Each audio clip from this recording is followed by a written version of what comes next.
Well, good morning. I thought, first of all, that I would introduce you to another one of Sharon's babies, little girl bear she carried around. And so I think it's kind of fun to show you her friends. A sad thing happened yesterday afternoon. One of our political candidates was shot. Fortunately, he's recovered. You know, this country is great because we have conservatives and we have liberals.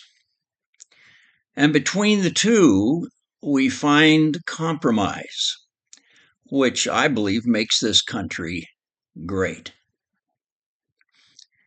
I'm in a very large golf group, and there are a lot of conservatives and there are a lot of liberals, and can be quite boisterous at times. And we've sort of made a pact that we just don't want to talk about politics. And I think the main reason is that we understand that our friendships go way back. And our friendships are far, far more important than politics. And so I think we want to keep that in mind in this country, that our relationships far, far are more important than politics. One night, Sharon and I went to bed, and in the middle of the night, I heard this scraping sound in our bedroom. And Sharon was up. And I looked at the clock, and it was around 1 o'clock in the morning. She wore rings on her fingers, and the metal on the rings were what was making the noise. And in our master bedroom area, between the bathroom and the bedroom, is a hall where we have our two closets. And she was rubbing on that wall. Well, I got up and I got her, hippity hop back in bed, and she was fine. And I barely get to sleep, and I hear the noise again. And there she is up. Well, for the rest of the night, it was kind of up and down, and I didn't get a lot of sleep.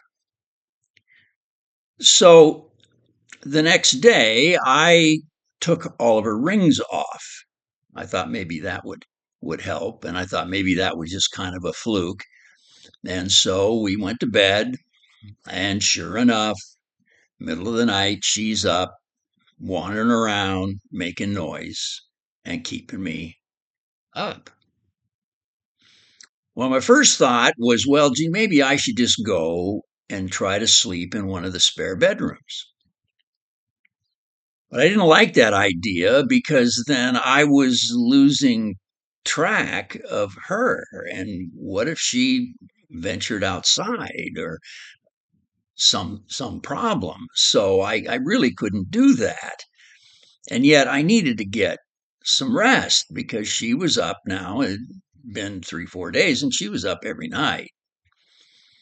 Um, I went and got some sleeping pills and called the doctor, and we got some prescription stuff. And it seemed to help a little bit, but she was still getting up.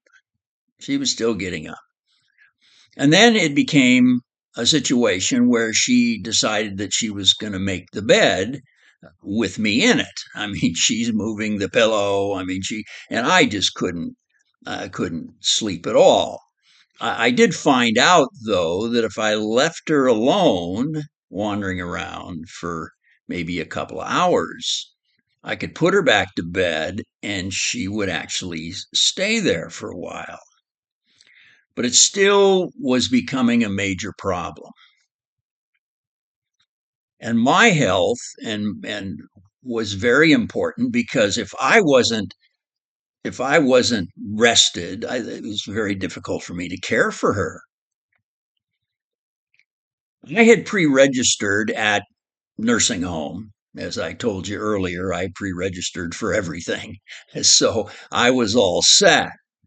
So I called the nursing home and I thought, I've got to fix this. And so reluctantly, I went over there and got her signed in. They have about 40 rooms, I think, something like that. And it's a self contained mental section of the nursing home. And they wheeled her off in her wheelchair, and I got little nervous. I found out that we had to outfit her bedroom, that it didn't come equipped. And so the next day, my son and I went and we bought furniture, bedroom set for her. But I'll never forget the first day. I was there for about 3 hours, and she was in uh, she was in a room where they all kind of gather. It's kind of their TV room and movie room, and they do exercises and they sing. There's just a lot of different things happening in there.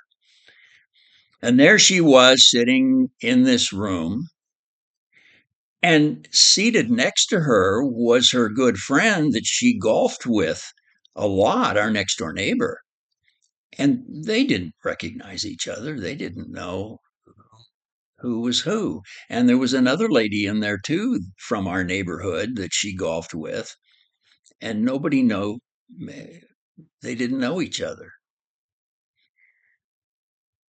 When I got to leave, I looked over and there she was sitting there, kind of sort of paying attention to kind of what was going on, but basically in a different world.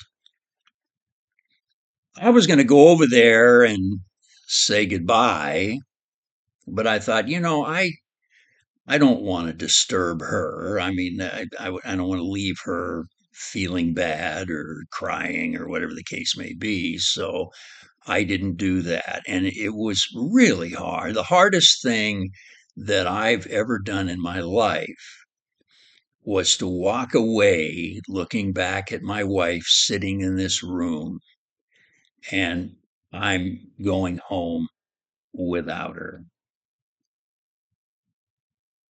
And that's tough. But I had to do it because I wasn't going to get any sleep. And they continued to give her sleeping pills there because she still had that problem, even living there at the nursing home. So there are times when you have to make decisions that are maybe not that easy, but you have to make them because remember, I've always said that the health of the caregiver is more important than the health of the care receiver. I have to be in good health to look after, take care of the welfare of my wife. Have a nice day, and we'll talk more about the nursing home situation, how we handled that, and also hospice, which became a very, very important part of the whole process. So, anyway, I don't mean to leave you on kind of a downer, but life has its ups and life has its downs, and we have to just figure out how to handle it the best we can. So, you have a nice day, and I'll see you next week. Bye bye.